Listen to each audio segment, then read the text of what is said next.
नेरळ बंद, नेरळ बंद, नेरळ बंद। आझाद समाज पार्टी तसेच इतर पक्ष यांनी बंदची हाक। परभणी हत्याकांड। बीडमधील सरपंच संतोष देशमुख यांची हत्या, भारताचे संविधान त्याचे अवमान, डॉक्टर बाबासाहेब आंबेडकरांचा अवमान करणारे देशाचे गृहमंत्री अमित शहा यांनी संसदेत केलेल्या वक्तव्याचे निषेध म्हणून नेरळ बंदला कालपासूनच प्रचार करण्यात आला व आज 100% बंद पुकारण्यात आले असून सदरील बंद हे दुपारी 3 वाजेपर्यंत असणार आहे, असे सांगण्यात आले आहे। नेरळ पूर्व नेरळ पश्चिम येथे सर्व छोट्या मोठ्या व्यापारी तसेच भाजी विक्रेता, फुटपाथवरील विक्रेता याने 100% बंद पुकारला आहे। नेरळ भीम आर्मी समाज पार्टी, राष्ट्रवादी काँग्रेस पार्टी, शिवसेना उद्धव ठाकरे गट या सर्व पक्ष लोकांनी नेरळ बंद ठेवण्याची हाक दिली होती। त्या अनुषंगाने 100% बंद केला आहे। काही अनुचित प्रकार घडू नये म्हणून ठिकठिकाणी पोलीस बंदोबस्तही ठेवण्यात आला आहे। प्रतिनिधी संदेश साळुंके। काय सांगाल, आज बंदला काय प्रतिसाद आहे? आम्ही काल 2 दिवस झाले आम्ही आझाद समाज पार्टीच्या माध्यमातून नेरळ पोलीस स्टेशनला आम्ही पहिले निवेदन दिलं आणि जाहीर धिक्कार केला। अशी 4 प्रकरणं होती महाराष्ट्रामध्ये जी घडलेली आहेत। त्या महाराष्ट्रामध्ये परभणी येथील जो झालेला हत्याकांड आहे त्याच्यामध्ये आमचा जो बांधव गेलेला, तर त्या बांधवाच्या गेल्यानंतर जो निषेधार्थ परभणी बंद झाला तर त्याचे पडसाद पूर्ण भारतभर आणि महाराष्ट्रामध्ये उमटले, म्हणून सगळं बंद कडकडीत करण्यात आला। दुसरी गोष्ट म्हणजे लगेचच बीडमध्ये एक आमचा सरपंच मराठा समाजा संतोष देशमुख याला सुद्धा मारण्यात आलं, तर त्याच्या निषेधार्थ सुद्धा आम्ही बंद ठेवलेला आहे। आणि भारताचे जे संविधान आहे ते त्याचा अवमान करण्यात आला आणि त्याच्यानंतर जी प्रक्रिया परभणीमध्ये घडली तर त्याचा पूर्ण पडसाद तिथे घडलं, म्हणून आज नेरळ बंद करणं। आणि सगळ्यात महत्त्वाची गोष्ट आहे, बाबासाहेब आंबेडकरांबद्दल आपले भारताचे गृहमंत्री अमित शाह यांनी सांगितलं की देव आपलं कितने बार बाबासाहेब आंबेडकर करोगे, भगवान का नाम लेते तो स्वर्ग में जाते, तू जा ना पहिले स्वर्गात, तू मर पहिले। आणि महत्त्वाचं म्हणजे आमच्यासारख्या सर्वसामान्य लोकांची हीच प्रतिक्रिया आहे, जो माणूस आमच्या बाबासाहेब आंबेडकरांना आणि संविधानांना जो बोलेल तर तो पहिल्या स्वर्गात तो जायला पाहिजे। आणि आमची अशी इच्छा आहे मनापासून,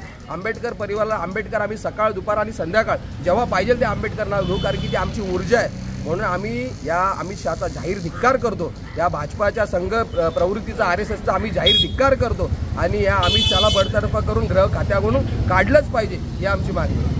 सर, साधारण किती वाजेपर्यंत बंदची हाक आपण दिलेली आहे? आपण सकाळपासून ते 3 वाजेपर्यंत आपण बंदची हाक दिलेली आहे। आता तुम्ही पाहतच असाल संपूर्ण बाजारपेठ, पूर्व असू द्या पश्चिम असू द्या, आणि सगळेच छोटे मोठे व्यापाऱ्यांनी सुद्धा आणि मोठ्या व्यापाऱ्यांनी सुद्धा आम्हाला अतिशय चांगला प्रतिसाद दिलेला आहे। मी सगळ्यांचा आभार मानेल। आणि मनोज आहिरे म्हणून आपले जे या संघटनेचे अध्यक्ष आहेत, तर तसेच टपरीधारक जे आहेत त्यांचे सुद्धा अध्यक्ष आहेत आणि छोटे मोठे व्यापारी सुद्धा आहेत, आम्ही त्यांचा मनापासून आभार मानतो की तुम्ही अशा या निषेधार्थ अमित शहाच्या विरोधात आम्ही जे लढतोय त्याच्या निषेधार्थ तुम्ही जर आम्हाला प्रतिसाद दिला, आम्ही त्यांचा मनापासून आभार मानतो।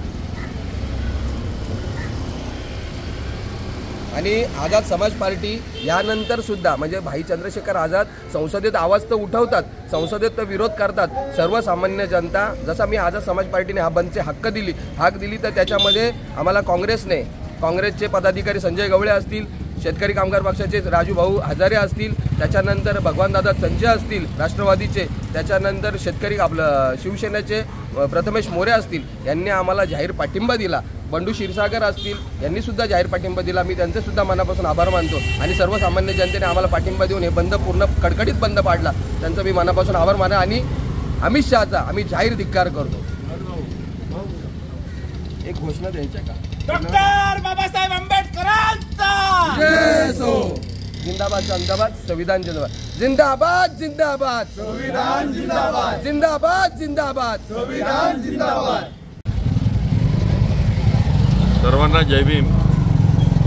आज नेरळमध्ये परभणीतील कृत्याचा, बीडमध्ये देशमुखांवर झालेल्या हल्ल्याचा कृत्याचा, त्याचप्रमाणे अमित शहा यांनी संसदेमध्ये बाबासाहेब आंबेडकरांचा हेतुपुरस्सर केलेला अपमानाचा आज नेरळ भीम आर्मी, आझाद समाज पार्टी, राष्ट्रवादी काँग्रेस पार्टी, इतर सर्व पक्षांची लोकांच्या तर्फे आज नेरळ बंद ठेवण्यात आलेला आहे।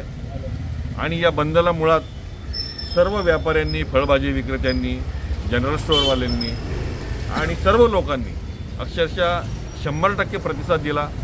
त्याबद्दल मी प्रथम त्यांचे आभार मानतो की त्यांनी या देशातील संविधानकर्त्याच्या अपमानाचा या पद्धतीने निषेध केला. त्याबद्दल मी त्यांचे खूप आभार मानतो. धन्यवाद. जय भीम, जय संविधान.